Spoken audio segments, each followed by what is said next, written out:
Is Splitgate 2 set to make FPS great again? Well, according to the CEO, this is what he had to say here. Why? Because I grew up playing Halo. Yeah. And I'm tired of playing the same Call of Duty every year. Same. And I wish we could have Titanfall 3. Yes, please. Thank you. Yes, that's why I think Splitgate 2 is going to jump in and take over 2025. Because Splitgate 2 isn't made by just some no-name publisher out there just pushing some developers that might be out of their expertise for something like this to just make a game to just make money. This is a passion project from people who are fans of the genre and want to see it succeed and do well. I'm sure many of us have had the thought like, oh, if I could just make an FPS game out there, it would just be the best game and everyone would love it. Well, these are the guys who think the same way as us and went out and actually did it. Because that announcement at Summer Game Fest also released the full game, and they also shadow dropped a battle royale to come along with Splitgate 2, something I didn't think was ever going to happen. And I was involved with like the influencer marketing side of things, and I didn't even know about this. They really kept this under wraps, and so kudos to the team to keep the surprise for us, because something like this I think wouldn't have hit as hard unless it was a shadow drop like this. And oh my god, it's awesome. And I actually got a chance to jump in and play the battle royale, and yeah, that's awesome too. Which, as a Halo fan, I can't help but remember this tweet right here, way back in 2021, where Splitgate actually threw a little bit of shade on Halo. And I think this is kind of warranted again, really, but this is back when it said Splitgate will have Forge mode before Halo Infinite. Sorry in advance, Halo fans, we love you, but we had to. Basically saying the way to trigger an audience in one sentence. And not only did they have Forge before Halo Infinite, they also got the Battle Royale before Halo. And now I have to think this soft launch or the beta launch that they did for the multiplayer just a couple of weeks before this announcement was a masterful play by 1047, because imagine if they actually fully released the game and it released as this beta did, with all these people now jumping into play. Like, can you imagine how that would have like just completely killed the momentum of this game? So I mean, masterful mind games by 1047 to get the proper launch, because now Splitgate had a soaring population growth with this huge announcement. As you can see on the Steam DB page, the population right now on Steam just peaked today at right around, what, 25,000, almost 26,000 people. You can see just like gigantic, just vertical spike as soon as the population came back to the game when the servers went back online today. And like, yeah, we're playing a battle royale because, yeah, that sounds really fun. If you want to see some more population numbers, you look at the Xbox side of things here as well. So they actually reached the top 30 of the games right here on Xbox. We got 5, 10, 15, 20, 25, 26.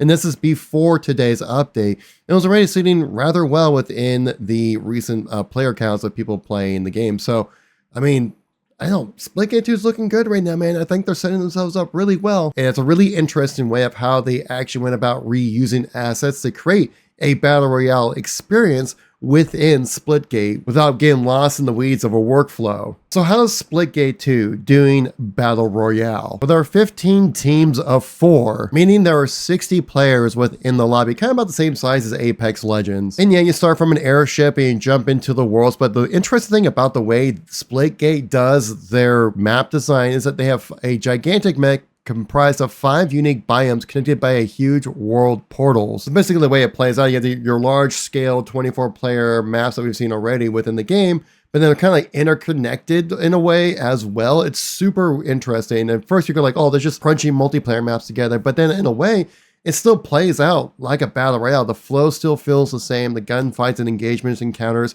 still feel the same there as well. And you still have your classes of Nebrask, Meridian, and Eros, and you still have their abilities in there, which you can swap out by picking up loot and stuff like that. So I've been finding myself playing Meridian quite a lot because obviously being able to wall hack people is quite a useful tool in a battle royale. And the recharge rate's right about the same as you experience in the regular multiplayer. So utilizing your abilities is going to be crucial to success within Splitgate's Battle Royale. But when you first land onto a map in Splitgate's Battle Royale, all you do is start out with a pistol and of course your abilities as well. You got loot chests, airdrops, and player pods as well. You can collect credits to go to buy stations for power weapons and upgrades. And there is a regular armor plate system that you would expect from any other Battle Royale. But a really cool thing that you can actually upgrade your portal gun while picking up just different items of loot, so you can actually shoot more portals. There seems to be a bit of a cooldown with it, so you can't just constantly be spamming portals all over the place, which I think is a really smart play by 1047 to make that difference for this mode in particular. Now, the respawn revive mechanic is kind of interesting, saying if you are killed, you can be revived by your teammates, and also if you have a chance to respawn, but only if your teammates stay alive long enough. So you actually don't need to continually revive your teammates to get them back into the fight.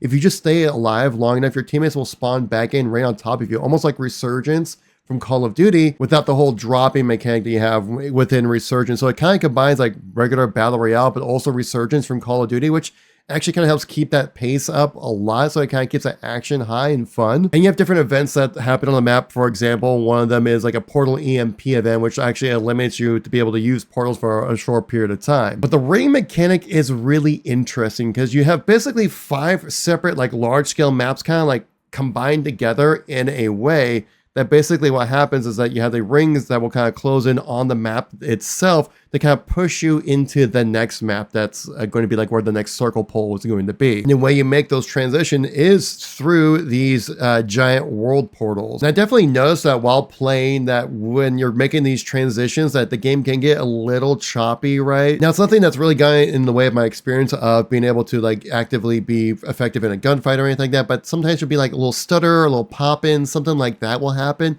They can be a little janky when you're transitioning between these different maps. So I really hope 1047 figures out a way to polish that up a little bit. But other than that, the game functions and it just works and it's fun. And an interesting thing when it comes to loot, that there are going to be different tiers of weapons of like gray, green, gold, purple, and all those other kind of rarities that you would expect to see in a game. Now, I have not really seen exactly how they deal damage differently, or they have just more attachments or something like that, which makes it into like a purple or a gold weapon. From my experience, it does seem like all the weapons kind of deal about the same amount of damage. So my assumption is that's probably different types of attachments that are going to be on these higher tier weapons. But keep in mind, this Battle Royale wasn't the only thing that updated with Splitgate. They actually made a big patch today as well when it comes to what got added into Splitgate 2. Basically, new maps, modes, new power weapons, and new content as well. Some minor balance changes, like minorly tweak things. You're not really honestly going to notice that much of a difference, right? Like they're like minor changes, like 5% here or there kind of stuff, nothing too crazy. It also added in a 120 hertz performance mode for current gen consoles. Tons of updates when it comes to the lab, which is like their Forge mode, and a bunch of bug fixes on top of that. So yeah, like it's, guys, like Splitgate 2 is looking pretty awesome right now. But not everything is perfect right now in Splitgate, even though I make it sound like it might be pretty awesome right now to be a Splitgate fan, which it is. It's good, the game's fun, it's free, just jump in and play it, right? And it just works and it's fun, right? That's all we ever need in a shooter. But the thing is, we gotta talk about this, guys. This is creating some news right now, and that's Splitgate shop. I know as a Halo content creator preview, you know, it's like we talk about the shop so much, but this one, we need to talk about this because like, with the increased budget, right, with Splitgate 2 comes with, well, increased microtransactions. And even though the battle pass prices are fair and stuff like that, but this bundle, man, we gotta talk about this. Like, I don't care like if it's like, well, compared to the previous game or compared to everything else, like just in a silo by itself, this 8,000 split coin bundle, which is actually apparently on sale for 45% off, which I'm just like, what? Are you serious? Like you're charging that much? I mean, for reference, guys, if you don't know how much this actually does cost, what 8,000 split coins actually cost. For reference, you can get 5,500 split coins for $59. So effectively, what we're talking about here is an $80 bundle. I couldn't even get the words out. Like I just $80 microtransaction in a first-person shooter, and it's like, okay, it looks cool, don't get me wrong, like that's an awesome visual effect that you'll see in game. It's really cool, but you get like one character skin, and which is just for Meridian, and then you also get like a portal skin kind of thing, and you also get all the weapons. Also, they all do kind of similar kind of effect and stuff like that, which looks really freaking cool. Don't get me wrong, but I'm not about to drop $80 for one little bundle.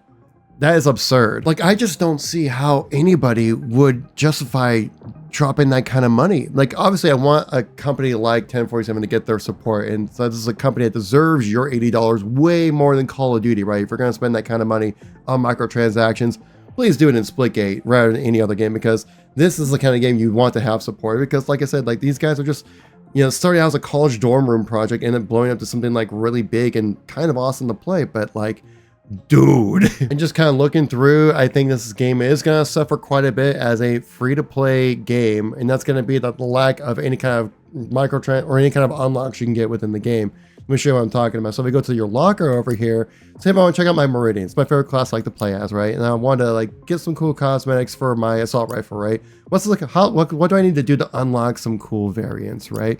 Like you can definitely utilize some of your upgrade points right here, which can give you some like different colors like green, blue, and stuff like that. But like, come on, like you want some cool stuff, right?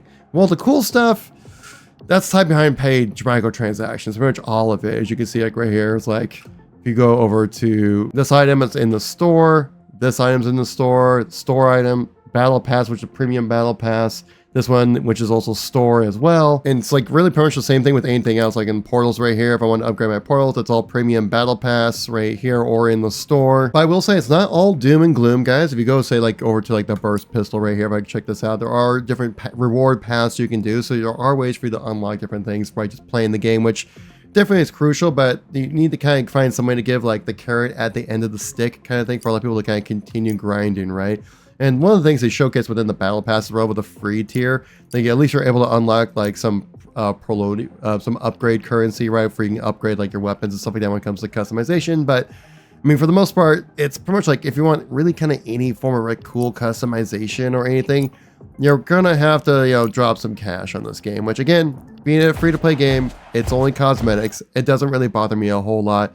But it's just one of those things where, man, especially after like, playing like the X-Defiant after that game went down, right? That I was actually able to play with some of the cool like microtransaction stuff because they just took away all the store customization and then just made it available for everybody. I was like, man, I can finally have like a cool looking gun in a shooter, which I'm not used to doing that unless I'm willing to shell out some cash. And as someone who's like not in that kind of situation, I mean, kind of a tough sell. Now that might sound all doom and gloom, but again, guys, it is a free-to-play game. I think Splitgate has really good potential here to really get a good audience that people want to jump in and say, people have missed Halo, people have missed Titanfall, people are tired of Call of Duty and want a snappy kind of game. I mean, Splitgate might just be the game for you there. And plus you have your Battle Royale and it's all free to play. Just realized I sound like a total salesman for this video and I don't really mean to it. I just am really excited about this title and I really want to see 1047 succeed because if there's any game publisher or free-to-play multiplayer shooter game that I want to really see succeed, it's this group of people. If you had a chance to play the Battle Royale or just the multiplayer with Splitgate 2, let me know what your thoughts are in the comment section down below. Sometimes we do create some response videos to the comments as well down below. I'm just saying, throwing it out there. And also, if you guys made it this far in the video, really appreciate it. Let's see who the real ones are that made it to the end. Let's leave like a red heart at the end of your comment right here so we can see who the real ones are that made it all the way to the end right here, guys. But thank you all so much for watching. Greatly appreciate it. I hope I earned your like, maybe even subscribe. If you missed any content from me recently, check out the videos right here. Yeah, right here. Or is it right here? Maybe it's right here. I can't remember. Either way, catch you guys all later. Peace out.